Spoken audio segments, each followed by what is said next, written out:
चलो शुरू करते हैं मैथ्स। ठीक है, ये जो हमारी बैच रहेगी पर्टिकुलर एसआई मेंस पे टारगेटेड रहेगी, जिसमें छत्तीसगढ़ में सबसे ज्यादा मैथ्स रीजनिंग के क्वेश्चन आ रहे हैं। ठीक है, इसके अलावा सभी एग्जाम में इतने मैथ्स रीजनिंग के क्वेश्चन नहीं रहते हैं। मैथ्स रीजनिंग के क्वेश्चन की हम बात करें तो देखिए, डिफिकल्टी लेवल एक बेसिक होता है जो पढ़ना जरूरी है, फिर एक आपका मीडियम रेंज के क्वेश्चन रहेंगे, एक हाई लेवल के क्वेश्चन जनरली सीजीपीएससी प्री और व्यापम में देखने को मिलते हैं, तो हम वहां तक टच करेंगे। लेकिन बेसिक और मीडियम रेंज हमको तगड़ा रखना है, क्योंकि हमको यहाँ पर स्कोर करना है। फिर हमारा एडवांस मैथ्स होता है जो एसएससी और रेलवे है, तो वो अभी हमारा पार्ट नहीं है। ठीक है, मैथ्स रीजनिंग की अगर मैं बात करूं तो टॉपिक तो लगभग सभी को पता है। टॉपिक बता के यहाँ पे हम टाइम वेस्ट नहीं करेंगे। एलसीएम, नंबर सिस्टम, एलिमेंट्री का जो पूरा पार्ट है, क्षेत्रफल, आयतन, चाल, समय, दूरी, सब चीज आना है आपके एग्जाम में। मेरे ख्याल से अभी तो सिलेबस आया नहीं है। जहां तक छत्तीसगढ़ के कोई भी एग्जाम में ट्रिग्नोमेट्री किसी में नहीं आता। ठीक है, इसके अलावा 11th और 12th के जो मैथ्स होते हैं, लाइक डिफरेंशियल और इंटीग्रेशन, ये भी किसी एग्जाम में नहीं आता है। उसके अलावा सब आता है। तो जो जनरली सब आता है उसको हम पढ़ना शुरू करेंगे। मान लेते हैं ऐसा ही कि पेपर में कोई नया टॉपिक जोड़ दिया, तो हम उसको उसी समय देख लेंगे। ठीक, क्योंकि नया पैटर्न या पैटर्न बस पता है। पैटर्न क्या है कि हमारा 200 अंकों का क्या होगा, मैथ्स का पेपर होगा, और समय इसके लिए कितना रहेगा, 2 घंटा। तो जो राजपत्र आया था उसमें केवल इतनी ही जानकारी है, इसमें किस टॉपिक से क्या होगा, 50 मैथ्स या 50 रीजनिंग होगा, या रीजनिंग और मैथ्स का रेशियो क्या होगा, ये नहीं लिखा है। एप्टीट्यूड टेस्ट लिखा है, एप्टीट्यूड पेपर लिखा है, मतलब मैथ्स और रीजनिंग दोनों होगा। मैथ्स और रीजनिंग में मैथ्स को पढ़ने में, तैयार करने में समय ज्यादा लगता है। रीजनिंग की हम बात करें तो वो थोड़ा जल्दी तैयार होता है। तो पहले हम मैथ्स पढ़ेंगे, या बीच में आप चाहोगे रीजनिंग के भी कुछ टॉपिक बताओ तो मैं बता दूं। ठीक है, अब देखिए, एसआई के पेपर की हम बात करें तो एसआई के पेपर में कितने क्वेश्चन मैथ्स के रहेंगे वो भी नहीं दिया है, लेकिन हम मान के चलेंगे कितने क्वेश्चन आने वाले हैं, 100 क्वेश्चन। 200 अंक का पेपर है तो दो दो नंबर के हिसाब से 100 क्वेश्चन होगा। ठीक, अब 100 क्वेश्चन का हमारा पेपर है, तो यहां पर हमारे लिए टाइम मैनेजमेंट सबसे जरूरी। ठीक है, टाइम मैनेजमेंट जरूरी क्यों है, इसके लिए क्वेश्चन लिखो। मैथ्स पढ़ रहे हैं तो मैथ्स के क्वेश्चन से ही शुरुआत करते हैं। लिखिए, ठीक है, लाइव में भी लिख सकते हैं, शॉर्ट में लिखिए, पर लिखिए। लिखिए क्वेश्चन, सीजीएसआई मुख्य परीक्षा, क्वेश्चन है ये मैथ्स का, आपको इसका आंसर निकालना है। सीजीएसआई मुख्य परीक्षा के गणित के पेपर के अंतर्गत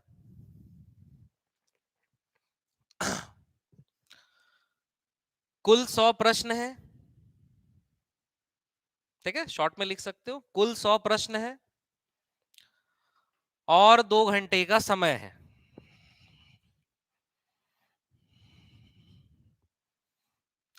यदि कोई विद्यार्थी एक प्रश्न को पढ़ने में 20 सेकंड का समय लगाता है,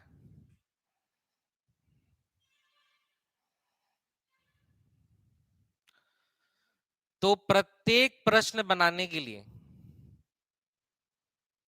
उसे कितना समय लगेगा, या किसी एक प्रश्न को बनाने के लिए उसे कितना समय लगेगा। ये वो प्रश्न है जो बिना टॉपिक पढ़े आपको पता होना चाहिए कितना लगेगा। चलिए निकालो आंसर।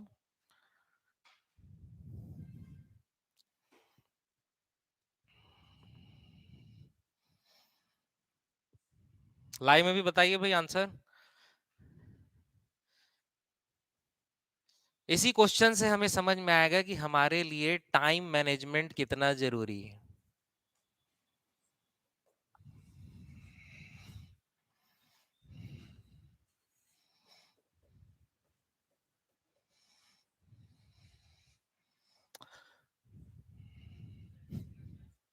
एक क्वेश्चन बताना, एक क्वेश्चन को बताने में, एक क्वेश्चन को बनाने में कितना समय लगेगा, 120। एक क्वेश्चन, एक क्वेश्चन के लिए आपके पास कितना समय, देखो अभी रॉन्ग अटेम्प्ट होने लग गया है। लाइव में भी एक आंसर आया है 1.2 सेकेंड जो गलत है। 20 सेकेंड एक क्वेश्चन पढ़ने में लग रहा है, तो हर एक क्वेश्चन को बनाने में कितना समय लगेगा।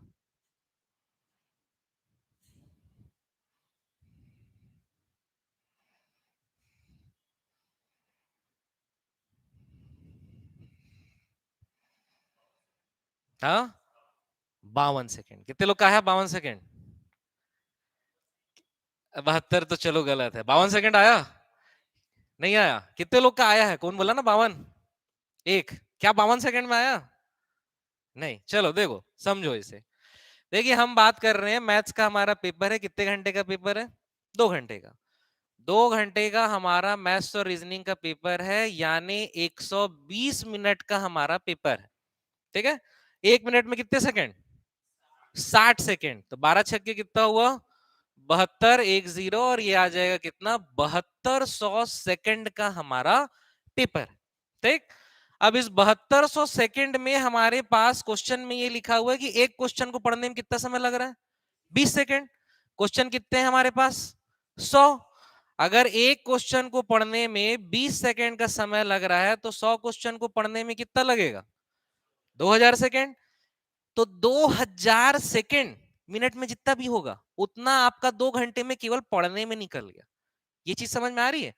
अब इसमें कुछ क्वेश्चन सीरीज के होंगे, 13 14 15 16, आप इसे 5 सेकंड में पढ़ सकते हैं, लेकिन 1 मिनट में बना लें ऐसा भी जरूरी नहीं है। हो सकता है 5 मिनट सोचने के बाद भी उसका पैटर्न आपको ना मिले, लेकिन फिर भी ओवरऑल इतना तो हमको समझ आया ना कि पूरे पेपर में 2000 सेकंड तो केवल क्वेश्चन पढ़ने में जा रहा है, यानी हमारे पास बनाने के लिए कितना गया बचा? 7200 में से 2000 गया, तो 5200 सेकंड में हमें 100 क्वेश्चन बनाने हैं। इसीलिए एक क्वेश्चन बनाने में 5200/100 मतलब कितना? मात्र 52 सेकंड का समय। और जो मैं क्वेश्चन बोला हूं शायद ही आप 20 सेकंड में उसे पढ़ पाएंगे। ठीक है। मैथ्स के कुछ क्वेश्चन ऐसे रहते हैं जिससे आप 5 सेकंड में भी पढ़ सकते हैं। मैथ्स और रीजनिंग के कुछ क्वेश्चन ऐसे होते हैं जिसको पढ़ने में और समझने में भी 1 मिनट लग जाता है। अगर आपके पहचाने हुए क्वेश्चन है, मतलब उस पैटर्न का आप क्वेश्चन बनाए हैं, तो पढ़ते साथ आप तुरंत उसे बनाना शुरू करेंगे। लेकिन आपका पहचाना हुआ पैटर्न नहीं है और नया पैटर्न आपको एग्जाम में दिख रहा है, तो एक तो आप उसे 2 बार पढ़ेंगे, तब आपको समझ में आएगा कि उसको बनाना कैसे है, फिर आप बनाएंगे। अब मैथ्स की सबसे बड़ी दिक्कत यह है कि वो बनने के बाद पता चलता है ऑप्शन से मैच खा रहा है कि नहीं। अगर किस्मत खराब है, आपका आंसर आ रहा है इनमें से कोई नहीं वाला ऑप्शन, तो आप कितने भी बड़े गणितज्ञ हो, आप उसे दोबारा जरूर बनाओगे और आपका समय फिर से वेस्ट होगा। तो देखिए टाइम मैनेजमेंट जनरली हम फोकस इसीलिए नहीं करते आज तक कभी भी, क्योंकि सीजीपीएससी प्री की हम बात करें तो 2 बार से ही टफ आ रहा है, उसके पहले बहुत सारा लाता था। व्यापम की बात करें तो बहुत टाइम है, 30 क्वेश्चन ही बस मैथ्स का होता है, 3 घंटे का पेपर होता है, तो टाइम मैनेजमेंट का छत्तीसगढ़ में उतना जरूरत कभी रहा नहीं।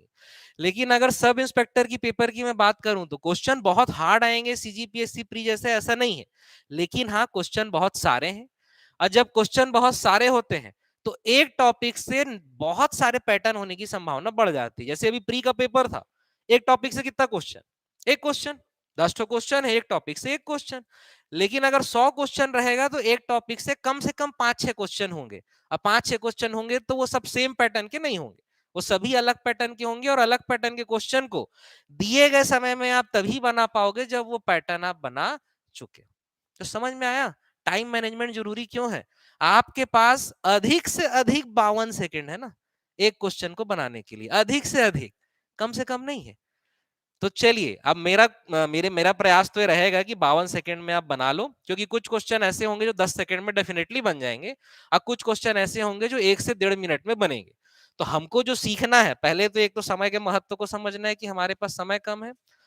दूसरा चीज जो हमें ध्यान रखना है कि हम कितने क्वेश्चन स्किप कर सकते हैं। पहले भी मैं अपने एक वीडियो में इसके बारे में चर्चा किया हूं। अगर आपको कोई पैटर्न पता है किसी क्वेश्चन का और आपको उसका शॉर्टकट नहीं पता, आपको उसकी ट्रिक नहीं पता है, आपको केवल ये पता है कि हाँ इसको मैं बनाया हूं लेकिन इसका लंबा चौड़ा मेथड है, आप क्यों बनाओगे उसे? आप छोड़ोगे, आगे बढ़ोगे। हो सकता है ये कुछ सरल क्वेश्चन हो, जैसे कि अभी यहाँ सीजीपीएससी प्री कितने लोग दिए? लगभग दिए हैं। अगर सी सेट के पेपर की मैं बात करूं, अगर आप शुरू से या आखिरी से बनाओगे तो पहले क्या बनाओगे? छत्तीसगढ़ी हिंदी। क्यों? समय कम लगता है कि सरल है कि कॉन्फिडेंस है? एक्चुअल में समय कम लगता है, आप उसे 15 मिनट 20 मिनट में पूरा बना के नक्की कर सकते हो। उसके बाद सबसे पहले क्या बनाओगे? रीजनिंग। पर जनरली रीजनिंग और मैथ्स क्या होते हैं? जंबल होते हैं, एक साथ मिले हुए रहते हैं। तो न चाहते हुए भी हम एक रीजनिंग बनाते हैं और फिर दूसरा मैथ्स से दिखा तो उसको अटेम्प्ट करते हैं। अटेम्प्ट करने के बाद पता चलता है ये नहीं बन रहा है, फिर जो अगला दिखा वो बनाते हैं। लेकिन यदि हम रीजनिंग के क्वेश्चन उसमें ढूंढे रहते सीजीपीएससी प्री में, तो जो सिलोलिज्म का क्वेश्चन था वो सबसे आसान था, और वो हर 3 पेज के बाद था। जहां तक जो मैं 1-2 सेट देखा, वो लगातार नहीं था, लगातार रहता तो बढ़िया बन जाता। अब वही 2 ठो पजल तो गलत ही छपा हुआ था सीधा, जो उसको बनाया उसका पूरा समय चल दिया, उसमें मैं भी था एक, उसको बनाया पूरा समय चल दिया। तो इसलिए हमको जानना जरूरी ये है कि हमें स्किप किसको करना है। अगर हमें पता है कि इस क्वेश्चन में समय लगने वाला है, जैसे कि कोई सीरीज का पैटर्न है, मान लीजिए लिख दिया है 1 लिख दिया है, 5 लिख दिया है, 7 लिख दिया है, 11 लिख दिया है, ऐसा कुछ लिखा हुआ है।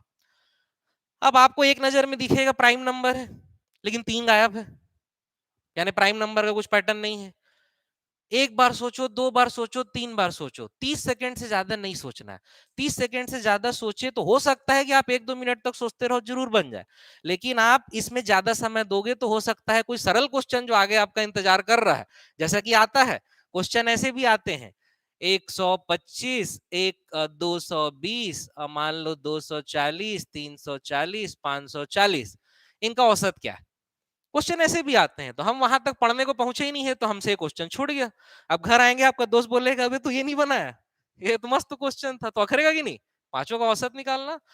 तो इसीलिए हमें जो 2 चीज फोकस करनी है, मैथ्स रीजनिंग तो पूरा पढ़ना ही है, कॉन्सेप्चुअल पूरा पढ़ना ही है, लेकिन जो हमारा टारगेट होना चाहिए क्या, एक तो हम समय को ध्यान में रखें। ऐसा नहीं कि पहले क्वेश्चन से ही हम 10 सेकंड, 5 सेकंड या 52 सेकंड में बना लेंगे। पहले तो हमको बेसिक पढ़ना है, कॉन्सेप्ट तगड़ा करना है। मैथ्स और रीजनिंग के क्वेश्चन हमें पहले बनने चाहिए, जब बनेंगे तब उसके शॉर्टकट को देखेंगे, तब उसे हम तेजी से बनाएंगे। सीधा शॉर्टकट पे फोकस नहीं करना है, ठीक। और उसके बाद अगला टारगेट हमारा रहेगा कि कौन से क्वेश्चन को स्किप करना है, वो बनाते बनाते हम सीखेंगे। अभी जैसे मैं एक सेट लिया रहता या सीजीपीएससी का उदाहरण लिया, उसी प्रकार से जब उस प्रकार का टॉपिक आएगा या क्वेश्चन आएगा, तो मैं वहां आपको बताऊंगा कि ये सब क्वेश्चन छोड़ने वाले, ठीक है। समझ में आ रहा है पढ़ना कैसे। तो चलो, अब जैसे ये हम 52 सेकंड निकाले हैं, किस टॉपिक का क्वेश्चन हुआ, टाइम का क्वेश्चन है। कहाँ है कार्य और समय, इसमें लग रहा है। क्यों भाई, लाइव में किस टॉपिक का क्वेश्चन है जो 52 सेकंड हम आंसर लेके आए। ये सिंपल औसत का एक क्वेश्चन है, औसत ही तो हुआ ना भैया। क्या हुआ यहाँ पे कि 5200 समय कुल है, एक के लिए आपको निकालना है, तो औसत ही हुआ ना। कुल योग बटे उनकी संख्या बराबर औसत, ठीक है। तो चलिए, मैथ्स रीजनिंग में हमेशा सबसे पहले मैं जो टॉपिक पढ़ाता हूं वो औसत ही है, तो हम औसत या एवरेज से ही शुरुआत करते हैं, ठीक है। तो आज से हम टॉपिक शुरू कर देंगे। आप चाहोगे तो एज अ डेमो में कल कुछ दूसरा टॉपिक भी बता सकता हूं या जीएस भी बता सकता हूं, पर मेरा सजेशन ये रहेगा कि धड़ाधड़ शुरू करते हैं। तो एवरेज और लाइन से पूरा मैथ्स को हम शुरू करते हैं, ठीक है। औसत, औसत की बात करें तो औसत का सिंपल फॉर्मूला क्या होता है, औसत बराबर दी गई संख्याओं का योग बटे उनकी संख्या। या किसी क्वेश्चन में हमें दी गई संख्याओं का योग निकालना है, तो योग निकालना होगा तो क्या करेंगे, औसत गुणित संख्या, ट्रांसफर हो जाएगा। तो योग बराबर क्या होता है, औसत गुणित जितनी भी संख्याएं दी गई है वो। ये 2 बेसिक फॉर्मूले हैं औसत के लिए, जिनका उपयोग हम हमेशा करें, ठीक है। फॉर एन एग्जाम्पल, अगर मैं आपसे पूछूं 1 2 3 4 5, इसका औसत क्या होगा, इसका औसत क्या होगा, 3 होगा, ठीक है। सिंपल फंडा हमारा क्या है, दी गई संख्याओं का योग, 1 2 3 3 3 6 6 4 10 10 5 कितना, 15 बटे संख्याएं कितनी है 5, यानी इसका औसत कितना है 3। अगर मैं यही आपसे पूछूं 2 4 6 8 10, इसका औसत क्या होगा,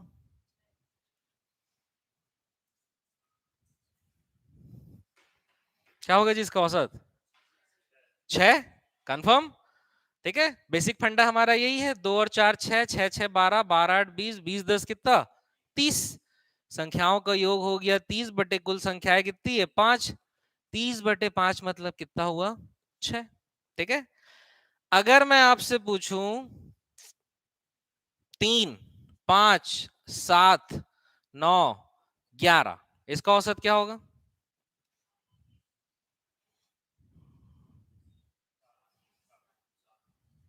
कितना होगा, 7 होगा कि 5 होगा, 7 होगा, चलो ठीक है।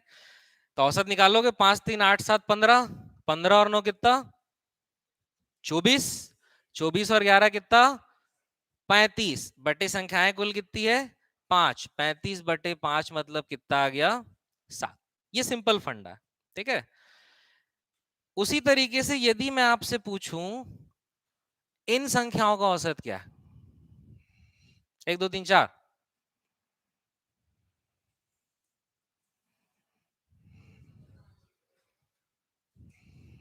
कितना है 2.5, ठीक है, सिंपल है।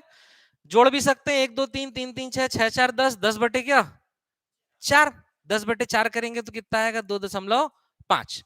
लेकिन देखिए कुछ फंडे याद रखिए। क्या फंडा इसमें याद रखना है, अगर संख्याएं आपको लगातार दी गई है कहीं से भी हो, संख्याएं या तो लगातार दी गई है या उनके बीच का डिफरेंस सेम है, दोनों में से कोई भी कंडीशन है, तो औसत हमेशा बीच वाली संख्या ही होती। ध्यान रहेगा। ऐसे डायरेक्ट क्वेश्चन कई बार व्यापम में आपको दिख जाएंगे। जैसे अगर मैं यहां पे आपको लिख दिया हूं 32 34 36 38 40, इसका औसत क्या होगा 36। क्यों, क्योंकि संख्याओं के बीच का अंतर क्या है समान है। संख्याओं के बीच का अंतर समान होना ही कहलाता है कि संख्याएं लगातार है। तो बीच में दो दो का अंतर है, और बीच वाली संख्या कौन सी है 36, तो इसका औसत क्या होगा 36। लेकिन अगर मैं इसमें से मान लीजिए 40 को मिटाल दिया, अब औसत क्या होगा 35, बीच वाली संख्या। अब हमको क्या बीच में कुछ नहीं दिख रहा है, लेकिन 34 और 36 के बीच में क्या है 35, तो इसका औसत कितना होगा 35, ठीक है। जैसे अगर मैं आपसे पूछूं 41 43 45 47 और 49, इसका औसत क्या होगा 45, बीच वाली संख्या। अगर संख्याएं लगातार है या उनके बीच का अंतर समान है तो औसत हमेशा क्या होता है बीच वाली संख्या। तो यहाँ औसत कितना आ जाएगा 45, डायरेक्ट निकाल लेंगे।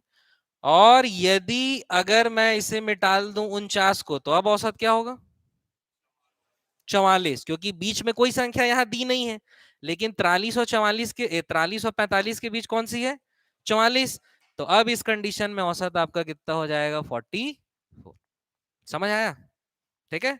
अब क्या होगा इसी पैटर्न में हमारे कुछ कुछ क्वेश्चन बनते जाएंगे। जैसे पहला क्वेश्चन में लिख रहा हूं कि 1 से 50 तक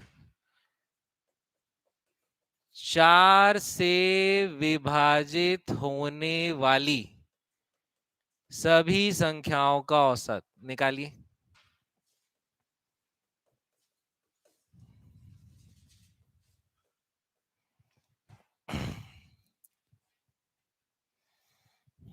निकालिए भाई, लाइव में भी कुछ डाउट है तो बताइए, बीच बीच में मैं देखते रहूंगा डाउट।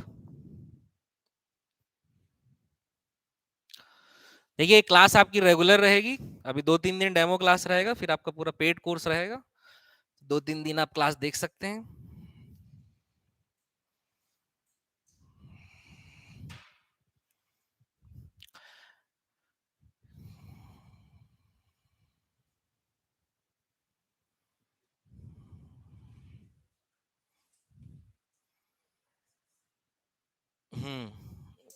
नहीं,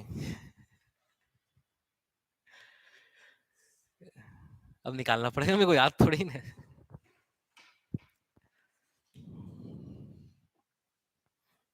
आ गया 26। चलो देखते हैं क्या है।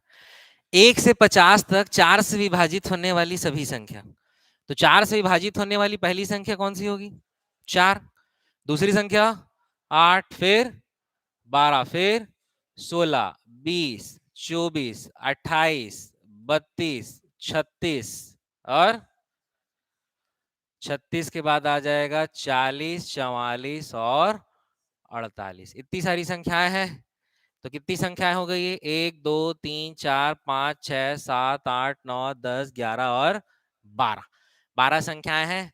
मतलब 6 संख्या यानी कौन सा 24 और 28, ये बीच वाला हमारा पैटर्न होगा। तो बीच में दो संख्याएं मिल रही है, कोई सिंगल संख्या नहीं है। लेकिन 24 और 28 के बीच कौन सी संख्या है 24 और 28 के बीच 26। तो हमारी संख्या क्या हो जाएगी, 26 इसका औसत होगा। तो ये वो पैटर्न है जो हम सीखे हैं, लेकिन इतना लंबा अगर लिखना पड़े तो कोई मतलब है क्या? नहीं है। तो इसीलिए एक एकदम रामबाण फॉर्मूला होता है, ध्यान रखना है कि अगर संख्याएं लगातार है या उनके बीच का डिफरेंस सेम है तो हमेशा औसत होता है पहला term plus last term divide by 2। तो 1 से 50 तक 4 से विभाजित होने वाली पहली संख्या 4, यानी कितना आ जाएगा आपका 4। आखिरी संख्या कौन सी होगी विभाजित होने वाली, 48। तो लास्ट टर्म कितना आ जाएगा 48/2, यानी 52/2 इक्वल टू कितना 26। ध्यान रहेगा। तो संख्याएं यदि कम है और सभी संख्याएं आपको लिखी हुई है तो औसत हम तुरंत देख सकते हैं आंख से। लेकिन संख्याएं अगर बहुत सारी है तो ऐसा संख्याएं लिखने की जरूरत नहीं है। कब? ये कौन सा पैटर्न देख रहे हैं हम, जब उनके बीच का अंतर समान है या संख्याएं लगातार है। तो हमेशा औसत क्या होगा, पहला term plus last term divide by 2 बनेगा। चलो और फिर क्वेश्चन बताते जाओ मुझे। हाँ अंतर कुछ भी हो, चलो दूसरा अंतर लेते हैं। अगला लेते हैं क्वेश्चन नंबर 2 लेते हैं। 1 से 100 तक 7 से विभाजित होने वाली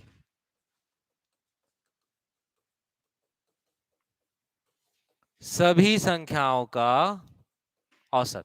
चलिए निकालिए 1 से 100 तक।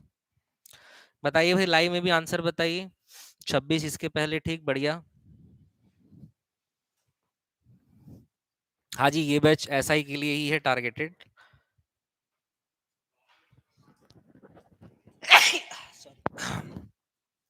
हाँ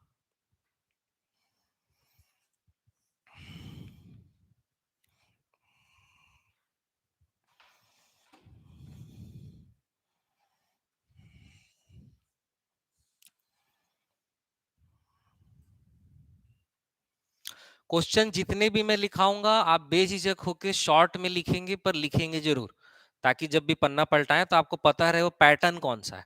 जैसे अभी ये एक पैटर्न चल रहे हैं, इसमें मैं ढेर सारी वैरायटी, ये भी एक ही पैटर्न है ना, कौन सा, लगातार संख्या वाला, इसमें मैं ढेर सारा वैरायटी आज ही बताऊंगा। तो 1 से 100 तक 7 से विभाजित होने वाली संख्या, आया आंसर 52.5। कितने लोग का आया? आया? बाकी ला रहे हैं, लाइए फटाफट। और दिमाग में क्या रखना है, हड़बड़ाना नहीं है, लेकिन दिमाग में क्या रखना है, ट्रेन छूट जाएगी इतने में, दिमाग में इसे जरूर रखना है। 52 सेकेंड है और हम इसमें जितना समय बचाते जाएंगे, देखिए कुछ क्वेश्चन गलत आएंगे। अच्छा मैं दूसरा एक और बात कर दूं कि भाई 200 नंबर का पेपर है, मैं जिस अप्रोच के साथ आपको पढ़ाऊंगा आप 180 प्लस ला सकते हैं, गारंटेड ला सकते हैं। 20 नंबर क्यों छोड़ रहे हैं, 5 आप गलत करोगे, 5 जो पेपर ले रहा है वो गलत क्वेश्चन ही छाप के देगा। ठीक है, तो हमको ये भी समझ में आना चाहिए कि क्वेश्चन गलत छपा है, यानी कोई डेटा मिसिंग है तो तुरंत समझ में आएगा, डेटा मिसिंग नहीं है तो नहीं समझ में आएगा। तो चलो जब वैसा क्वेश्चन आएगा तो वहां हम देखेंगे। अभी ये आया आंसर इसका 52.5, ठीक। 1 से 100 तक 7 से विभाजित होने वाली पहली संख्या, 7 से डिवाइड होने वाला पहला नंबर कौन सा है, 7 ही होगा। अब आखिरी हमको सोचना है तो 100 को सोचो, 100 तो 7 से विभाजित नहीं होगा। 99 भी भाग दे के देखोगे तो 7 से विभाजित नहीं होगा।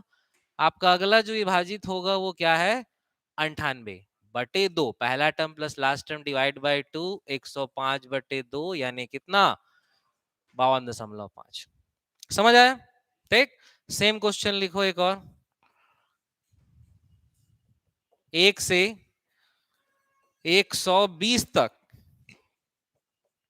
6 से विभाजित होने वाली सभी संख्याओं का औसत। सेम क्वेश्चन है, शॉर्ट में लिखिए, आंसर लाइए फटाफट। जैसे जैसे हम कॉन्सेप्ट सीखते जाएंगे मैं यहाँ टाइमर रखूंगा एक, ठीक है, आप उस टाइम के अंतर्गत बनाएंगे। अभी तो हम सीख रहे हैं, अभी दौड़ना नहीं है, अभी पहले चलना सीखना है।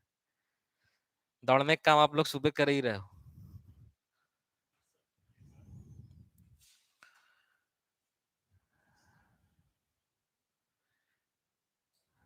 ठीक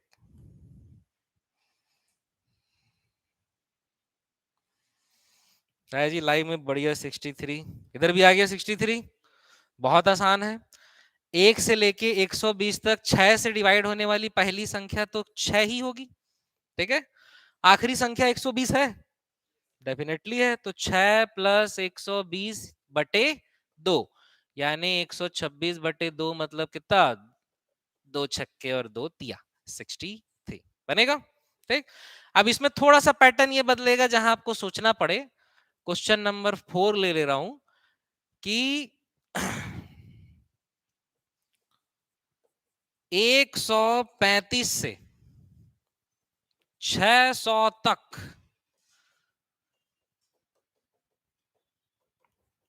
15 से विभाजित होने, 135 नहीं लिखो, सरल हो जाएगा, 130 से, चलो 130 से 600 तक 15 से विभाजित होने वाली सभी संख्याओं का औसत। बहुत कठिन नहीं, हल्का सा चेंजेस है, बनाइए भाई। 61 आंसर लाया हो, 63 है, चेक करो इसके पहले वाले का, इसका लेके आओ। 130 से 600 तक 15 से विभाजित होने वाली सभी संख्याओं का औसत।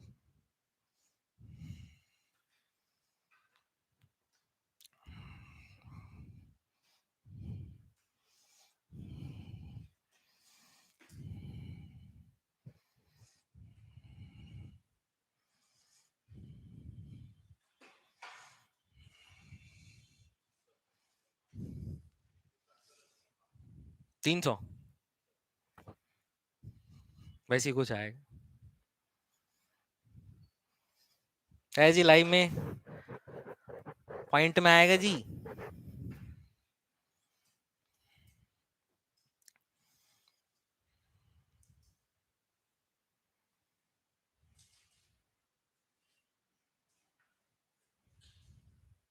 आ गया। देखो जो 135 में पहले लिख दिया था वही है, 130 के बाद 131 32 33 तो 15 से विभाजित होगा नहीं, केवल कौन सा होगा 135, 15 नहीं है 135 होता है, तो 15 से विभाजित होने वाला पहली संख्या कौन सी है 135, आखिरी 600 ही है, 15 चौक 60 विभाजित होता है, तो 135 प्लस 600 बटे क्या करना है 2, यही एक फंडा है, पहला term plus last term divide by 2। देखो औसत में एक और ऐसा कॉन्सेप्ट आएगा जब नीचे 2 नहीं रहे, वो कौन सा है वो हम देखेंगे, ये केवल किसके लिए है, लगातार संख्याओं के लिए, ठीक है। तो इसको जोड़ दो, कितना आ जाएगा ये आपका 735 बटे 2, 2 से विभाजित कर दोगे तो 2 तिया 2 छक्के 2 सत्ते और 2 पंचे 367.5। अब फंडा यही रहेगा, क्वेश्चन लिखने का तरीका बदल जाएगा, लिखो जैसे क्वेश्चन नंबर जो भी है, ठीक है। एक एक नहीं 11 के प्रथम 11 गुणज का औसत, average of first 11 multiple of 11, ठीक है। 11 के प्रथम 11 गुणजों का औसत क्या होगा।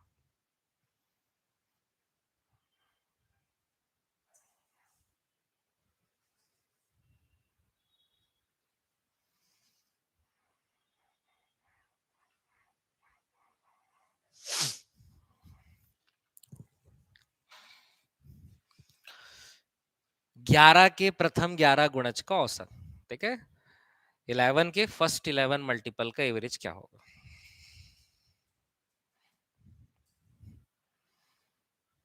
आ गया, ठीक। अब क्वेश्चन का पैटर्न वही है, लिखने का तरीका बदल दिया है। 11 के प्रथम 11 गुणज में सभी के बीच का डिफरेंस क्या है 11, 11 के गुणज मतलब 11 के पहाड़ा, 11 एकम 11 दूनी 22 33 44 55, सबके बीच का अंतर 11 है, यानी लगातार संख्या हो गई। तो लगातार संख्या में पहला क्या होगा इसका गुणज 11, आखिरी क्या होगा 11 11 121 बटे 2 यानी 132 बटे 2, यानी आंसर कितना आएगा 66 बनेगा। एक और बता दो फिर ऐसे ही, ठीक है। 15 के प्रथम 15 गुणज का औसत, ये सब व्यापम का आया हुआ क्वेश्चन है ना। 15 के प्रथम 15 गुणजों का औसत क्या होगा।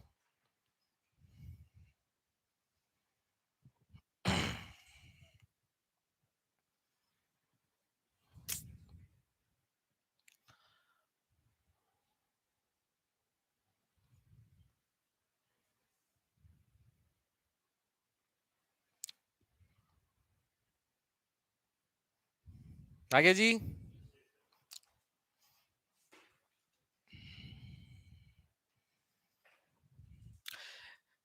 पढ़ाने में स्पीड कम ज्यादा कुछ भी फील होगा तुरंत बताना, ठीक है। हम जितना चाहे उतना स्लो भी पढ़ा सकते हैं और जितना चाहे उतना फास्ट भी पढ़ा सकते हैं, तो वो आपके ऊपर डिपेंड करता है आप कैसे कैच कर पा रहे हो। तो 15 के प्रथम 15 गुणज, तो 15 का पहला गुणज 15 एकम 15। अब 15 का 15वां गुणज क्या होगा? 15 15 225, ठीक है। बटे क्या करना है हमें? 2। तो 240 बटे 2 मतलब कितना? 100। बनेगा? बनेगा इस प्रकार का क्वेश्चन? ठीक, चलो बढ़िया। अब इसमें हल्का सा चेंजेस करते हैं। ये लगातार वाला सब बन जाएगा, लगातार में इतना ही पैटर्न होता है, लेकिन ये जो लगातार वाला कॉन्सेप्ट है ये अब क्वेश्चन के बीच बीच में इस्तेमाल होगा, जहां होगा वहां हम देखेंगे। अब पुराने क्वेश्चन में वापस आते हैं। हमारा 1 से 50 तक 4 से विभाजित होने वाली सभी संख्याओं का औसत निकाल लिए थे। फर्स्ट टर्म 4, लास्ट टर्म कितना? 48/2। अब इस क्वेश्चन को मैं थोड़ा सा चेंज करूंगा, ठीक है। इसी में क्वेश्चन नंबर 2, 1 से लास्ट के पार्ट को साफ साफ लिखना, ठीक है। 1 से 50 तक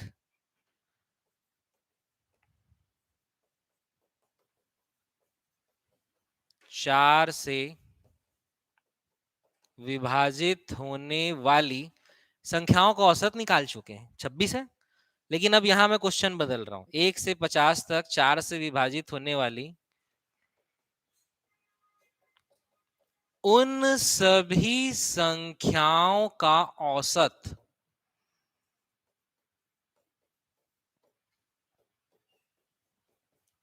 जिसमें 4 आता है।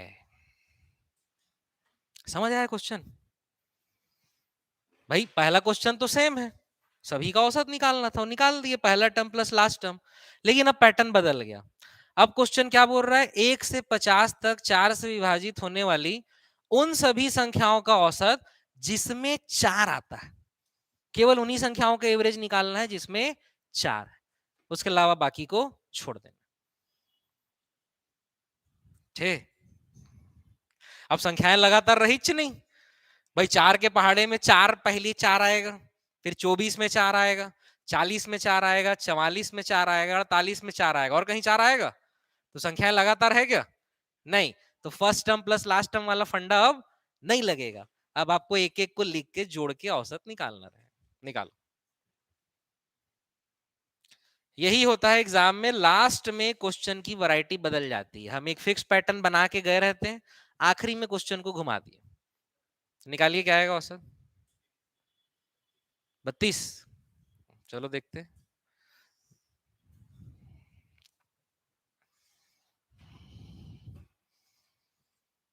लाइव में भी बताइए भाई क्या आएगा आंसर। निकालिए निकालिए, मुझे आंसर नहीं पता है।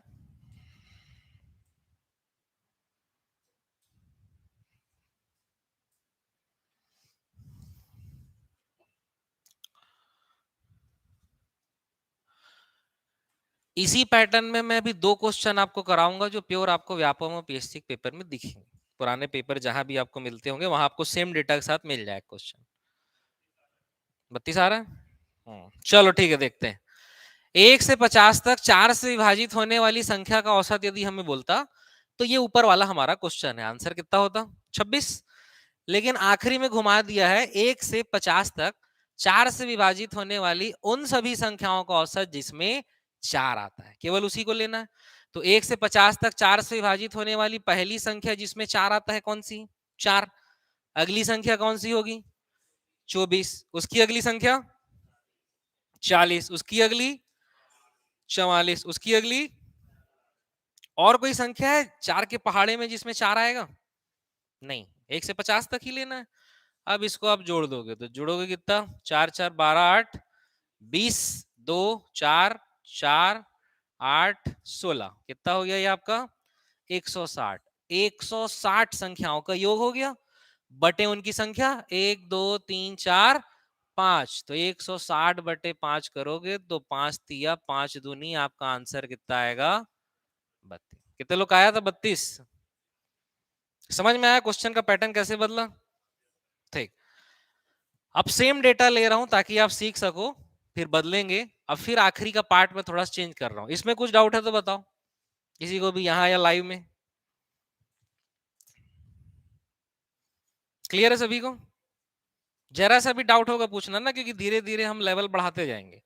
इस पैटर्न का सबसे सिंपल क्वेश्चन देख लिए थे, 2 से 20 तक का औसत, ऐसा टाइप का। अब धीरे धीरे इसका लेवल बढ़ा रहे हैं, बनेगा।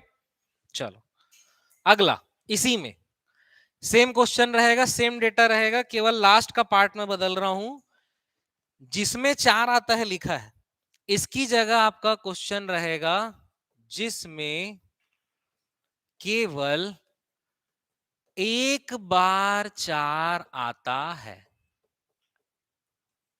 समझ आया क्वेश्चन? सेम क्वेश्चन रहेगा, 1 से 50 तक 4 से विभाजित होने वाली उन सभी संख्याओं का औसत। इस पार्ट की जगह मैं ये पूछ रहा हूं जिसमें केवल एक बार 4 आता है। निकालिए। देखिए, जो फिक्स पैटर्न के क्वेश्चन होंगे वही फास्ट होंगे ना। अगर क्वेश्चन का पैटर्न बदला जाएगा वो बहुत फास्ट नहीं होगा। ठीक है।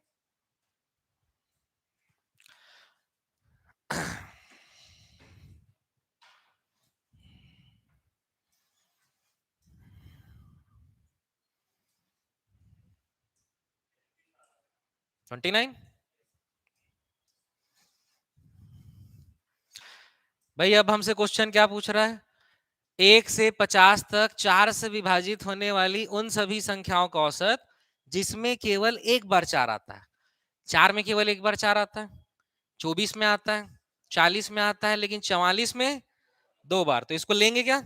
नहीं लेंगे। 48 में कितने बार आता है? एक बार। यानी हमें केवल कितनी संख्या लेनी है? ये 4। सभी का टोटल हम पहले निकाले थे 160 था, उसमें से किसको हटा देना है? 44 को। 160 में 44 हटा दोगे तो कितना आएगा? 116। और संख्याएं अब कितनी है हमारे पास? तो 116/4 करोगे तो कितना आ जाएगा? 4 दूनी और 4 निया 36। ये आपका रहेगा आंसर।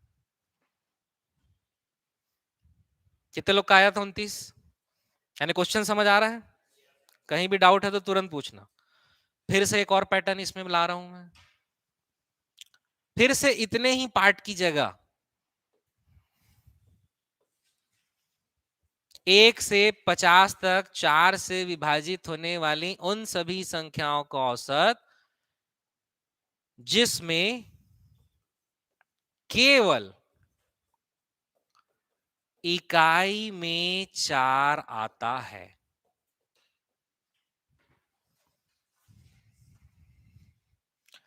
समझ आया? इकाई मतलब यूनिट डिजिट, जिसके केवल यूनिट प्लेस पर ही 4 आता है। दहाई में 4 होगा तो उसे नहीं लेना है। निकालो।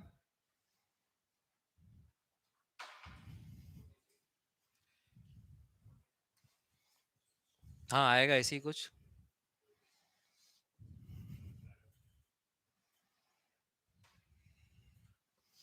क्वेश्चन समझ आया ना?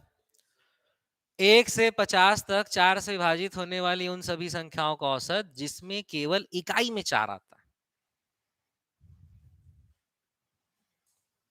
आगे सभी का ठीक है, बढ़िया। तो जिसमें केवल इकाई में 4 आता है ऐसा कौन सा है? 4 24। जिसके केवल इकाई में, कहा गया? केवल इकाई में 4 आता है, यानी दहाई में नहीं आना चाहिए। तो कौन सा है? 4 24। और कोई है? दहाई में है 4, इसमें 40 में भी दहाई में है, 44 में भी है और 48 में भी है। मैं क्वेश्चन क्या लिखा हूं? जिसमें केवल इकाई में 4 आता है। तो दो ही संख्या है, कौन सी? 4 और 24। 4 और 24 कितना? 28/2। यानी आंसर होगा इसका क्या? 14। तो 14 था, यहाँ लाइव में था। यहाँ किसी की नहीं था क्या 14? बताओ, लाइव में 14 निकाल लिए। पैटर्न समझ आया? तो एग्जाम में होता है, एग्जाम में होता यही है कि आखिरी में जो क्वेश्चन का पार्ट है उसको बदल देता है। बाकी पैटर्न आपके सेम रहते हैं जो पुराने पैटर्न चलते आ रहे। बनेगा? अब ये आखिरी आखिरी के जल्दी बन रहे थे, क्यों? क्योंकि मेहनत हो चुकी थी पहले, इसीलिए जल्दी बन रहे थे। अब मैं डेटा बदल रहा हूं, लिखो। बहुत 4-4 का हो गया।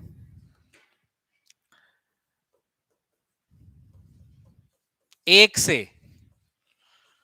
120 तक, पहले सिंपल क्वेश्चन निकालते हैं। 1 से 120 तक 6 से विभाजित होने वाली, भाई 1 से 120 तक 6 से विभाजित होने वाला तो निकाल लियो शायद, है ना? हाँ, तो बदलते हैं अब। 6 से विभाजित होने वाली उन सभी संख्याओं का औसत,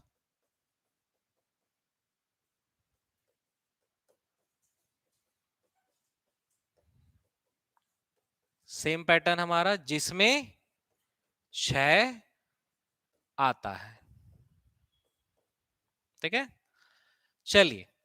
अब यदि आप 52 सेकंड में इसको बना ले रहे हैं तो बहुत बड़ी बात, मतलब बहुत अच्छी बात है, बड़ी बात नहीं है, अच्छी बात। चलिए लाइव में भी बताइए भाई, सेम क्वेश्चन है, बस हमने 1 से 100 कर दिया है, 4 को 6 कर दिया है।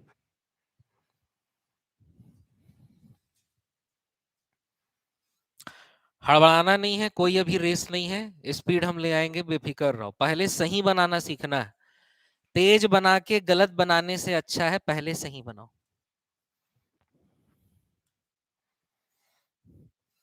लाइव में भी बताइए भाई।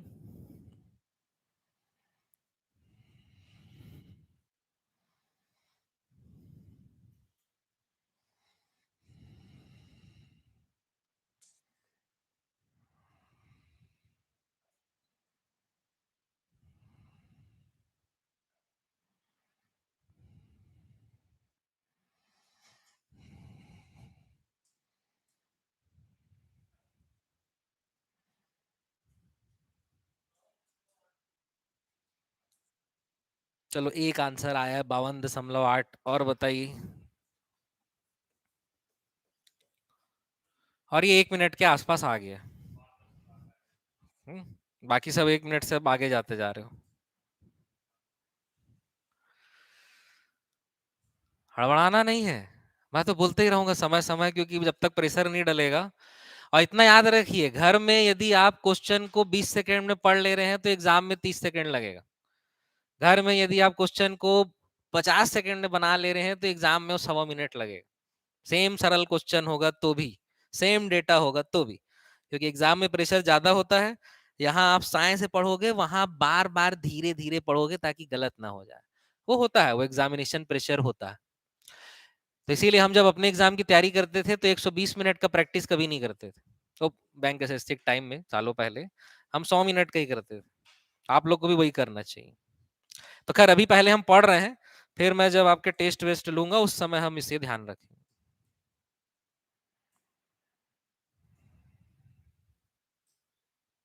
और लाइव में क्या आंसर आया भैया? एक आंसर आया है इधर 52.8।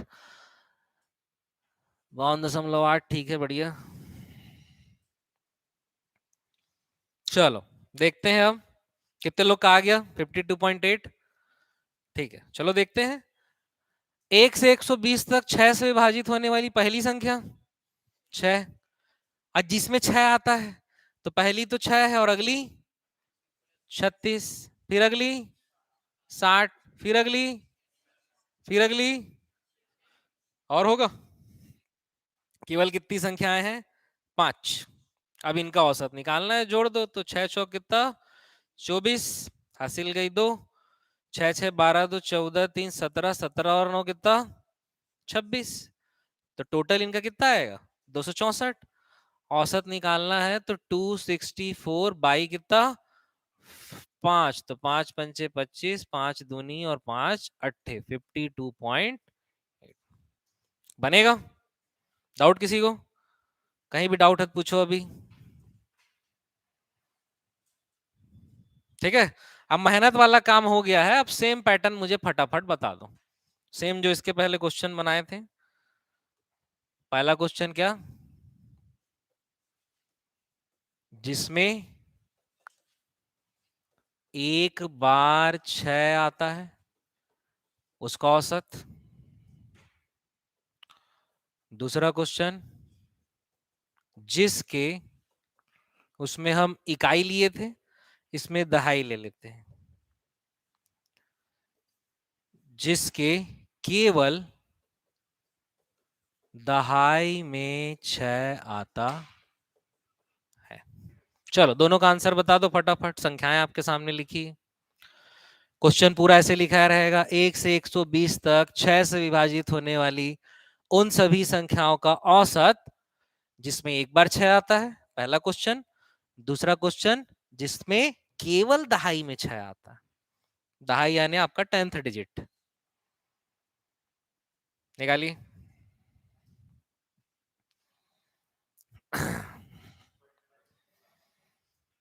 हाँ मेरे को पता नहीं। निकाल निकाल के रखो दोनों को, फिर बना के चेक करेंगे।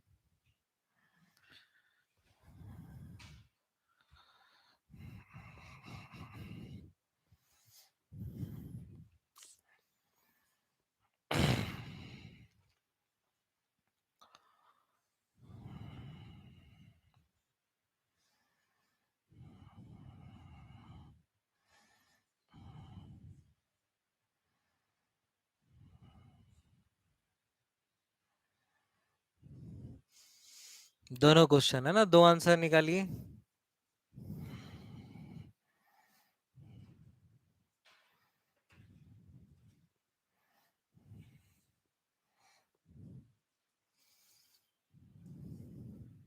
आगे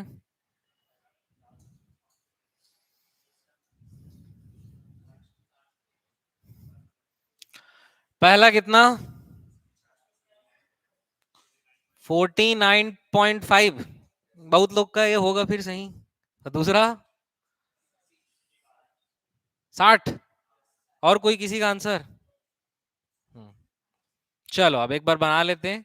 जिसमें एक बार 6 आता है, कौन सा है? 6, 36, 60 और 96, यानी जो टोटल 264 है उसमें किसे हटाना है? 66। 64 तो गया, बचा 2, यानी कितना हो जाएगा ये? 198 बटे क्या करोगे? 4। तो 4 से कितने बार? 4 चौक 16, और क्या यार, हाँ 4 निया 36, 49.5 पहले का आंसर।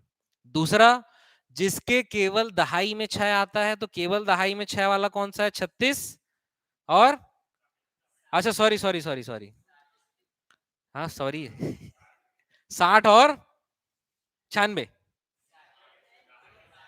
66 लेंगे कि नहीं? लेंगे कि नहीं? नहीं लेंगे। केवल दहाई, अच्छा sorry, how how how how मैं सिखाया हूं थोड़ी देर पहले। जिसके केवल दहाई में 6 आता है वो कौन सी संख्या इकलौती? 60। तो इसका कोई औसत निकलेगा क्या? नहीं, यही आपका आंसर बनेगा। अब आपके पास यदि कोई बुक होगी जिसमें व्यापम और पीएससी पुराना क्वेश्चन होगा, ये सेम क्वेश्चन आया हुआ है एक बार 120 तक के लिए और एक बार 126 तक के लिए, सेम क्वेश्चन आया, बनेगा। लेकिन इसमें एक पैटर्न और डाला है, ठीक है। अब वो पैटर्न में लिख रहा हूं, आंसर आप उसका आसानी से बता लोगे क्योंकि ये सीख लियो पैटर्न क्या है। अब वो एवरेज का पैटर्न नहीं है, अलग है, मैं लिख रहा हूं, आप आंसर आसानी से बता लोगे, या मैं बोल रहा हूं लिखो। क्वेश्चन पूरा ऐसे ही लिखा रहेगा, 1 से 120 तक 6 से विभाजित होने वाली संख्याओं में कितने बार 6 आता है? सिंपल क्वेश्चन है, समझ आया? 1 से 120 तक 6 से विभाजित होने वाली संख्याओं में कितने बार 6 आता है?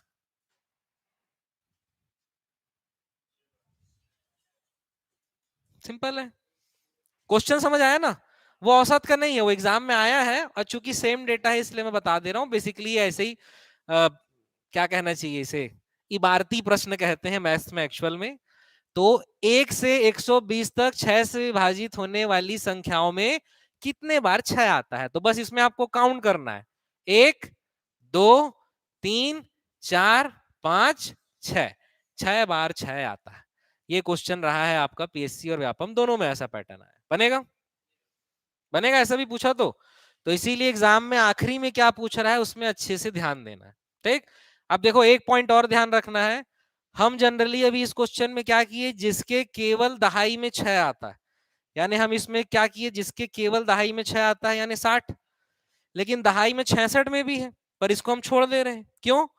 क्योंकि यहां लिखा हुआ है केवल। अगर केवल नहीं लिखा रहेगा या इंग्लिश में ओनली नहीं लिखा रहेगा, सिर्फ दहाई लिखा है, तो 66 को आप इंक्लूड करोगे। ध्यान रहेगा ये पॉइंट? चलो बढ़िया। अब ये जो हम पैटर्न सीखे हैं, इसमें एक क्वेश्चन और लिखो। ये क्वेश्चन भी व्यापम में कई बार आता है कि 5 लगातार विषम संख्या ऑड नंबर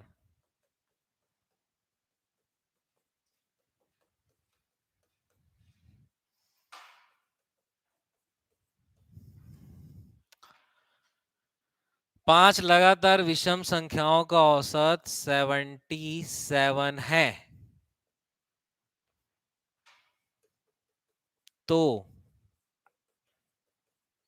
सबसे बड़ी संख्या कौन सी होगी?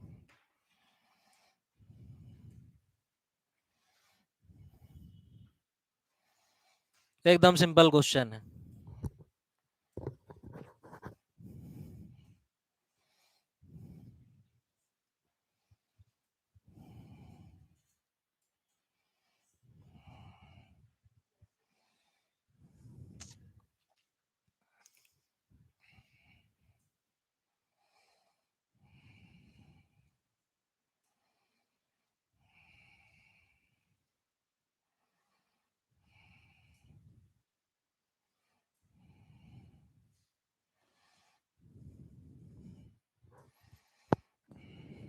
आ गया क्या?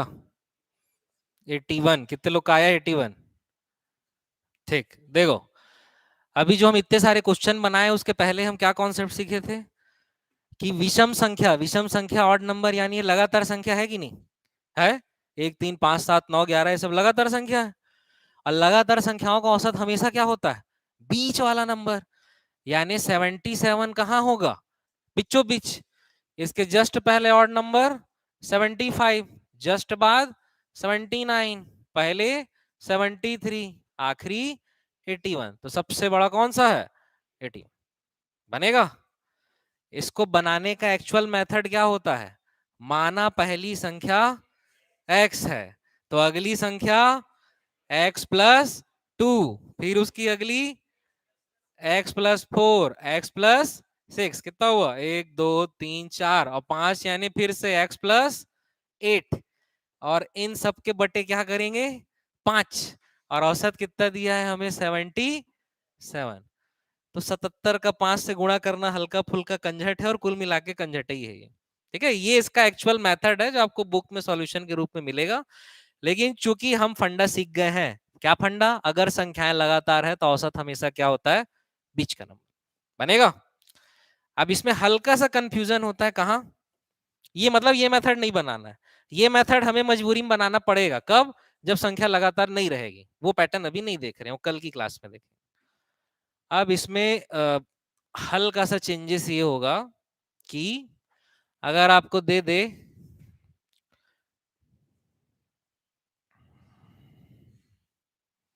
अब चेंजेस क्या, दूसरा ही क्वेश्चन ले लो। 5 की जगह ले लेते हैं 4 लगातार विषम संख्याओं का औसत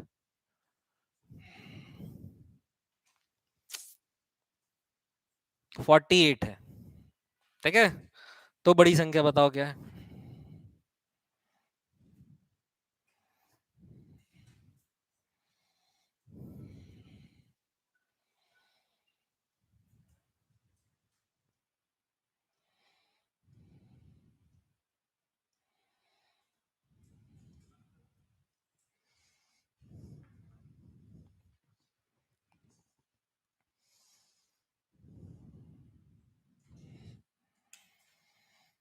आ गया? सिंपल है। 4 लगातार विषम संख्याओं का औसत क्या है? 48। यानी 48 क्या है? बीचों बीच वाली संख्या है, औसत है। लेकिन औसत किसका है? विषम संख्याओं का। क्या ये ऑड नंबर है? नहीं है। यानी जो संख्याएं होंगी इसके पहले और बाद होंगी। इसके जस्ट पहले का ऑड नंबर 47, 49, फिर पहले इधर 45 और 51। तो सबसे बड़ा क्या होगा? 50। ऐसा बहुत सारा क्वेश्चन आपको व्यापम में दिखेगा, लेकिन वो एक्स वाले पैटर्न से हमको नहीं बनाना।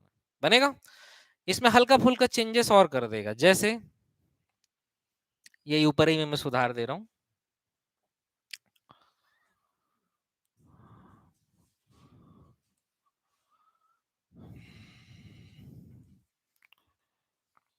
पांच लगातार सम संख्याओं का औसत 66 है,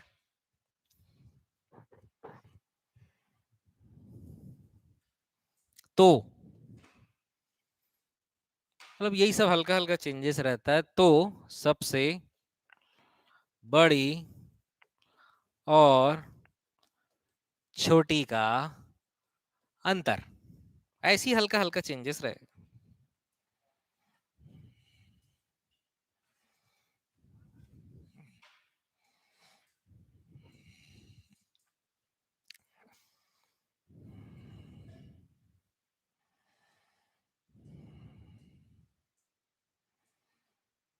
ठीक, बढ़िया, लाइव में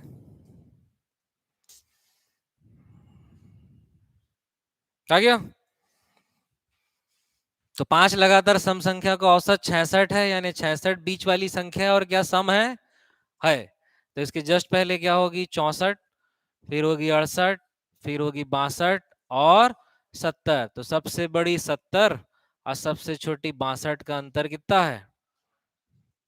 बनेगा इस प्रकार का प्रश्न। ठीक, तो ये आपके एवरेज का एक सिंपल पैटर्न का क्वेश्चन है। और हाँ, जितने क्वेश्चन देखें वैसे क्वेश्चन आपको एग्जाम में दिख जाएंगे। अब ये वो क्वेश्चन है जिसके लिए 52 सेकंड की जरूरत है क्या? नहीं है। तो हमको एग्जाम में ऐसे क्वेश्चन को ढूंढना है, ऐसे ही पैटर्न होते हैं। अब यदि वो लंबे वाले मेथड से बनाएंगे एक्स वाले, तो डेफिनेटली 52 सेकंड का जरूरत है। भले वो भी सरल है, कठिन नहीं है वो मेथड, पर उसमें समय लगेगा।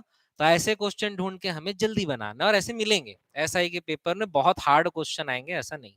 ठीक है, तो एवरेज का एक सिंपल वैरायटी लगातार क्वेश्चन वाला पैटर्न आज हम देखें। अब हम कल वो पैटर्न देखेंगे जिसमें लगातार क्वेश्चन नहीं होते।